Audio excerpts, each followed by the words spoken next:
ચાટ તો તમે ઘણા ખાધા હશે, પણ શું તમે ક્યારે કોલકાતાનો ફેમસ ચૂરમુર ચાટ ટ્રાય કર્યો છે?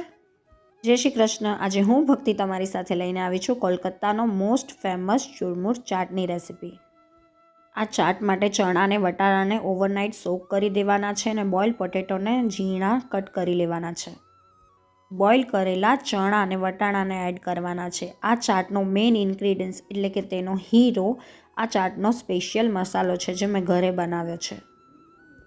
આખા ધાણા, તજ, મેથી, જીરો ને લાલ આખા મરચાંને સેમી રોસ્ટ કરી લેવાના છે અને પછી તેને ગ્રાઇન્ડ કરી લેવાનું છે. રેડી છે આપણો આ ચાટનો સ્પેશિયલ મસાલો.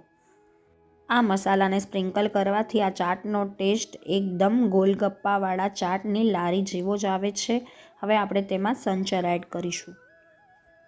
ખાટી મીઠી ચટણી, કોથમરી અને લીંબુને એડ કરવાનો છે. પછી આ ચાટમાં એકદમ ક્રન્ચીનેસ લાવવા માટે પૂરીને એડ કરવાની છે. તમે ગોલગપ્પાની પૂરી પણ એડ કરી શકો છો અને સેવપૂરીની પૂરી પણ એડ કરી શકો છો, જે તમારા ઘરે અવેલેબલ હોય એ. કોલકાતાનો મોસ્ટ ફેમસ ક્રન્ચી, ચટપટો ને ખાતાની સાથે જ મોઢામાં પાણી આવી જાય તેવો ચૂરમુર ચાટ તૈયાર છે. આ ચાટ હેલ્ધી પણ છે ને સાથે સાથે બહુ ટેસ્ટી પણ છે. આ ચાટ જોતાં જોતાં તમને પણ ખાવાનું મન થઈ ગયું હોય તો તમે પણ તમારા ઘરે ટ્રાય કરજો આ કોલકાતાનું ફેમસ ચૂરમુર ચાટ. મારી રેસિપી તમને ગમી હોય તો લાઈક કરજો, શેર કરજો અને સબસ્ક્રાઈબ કરજો. Thank you.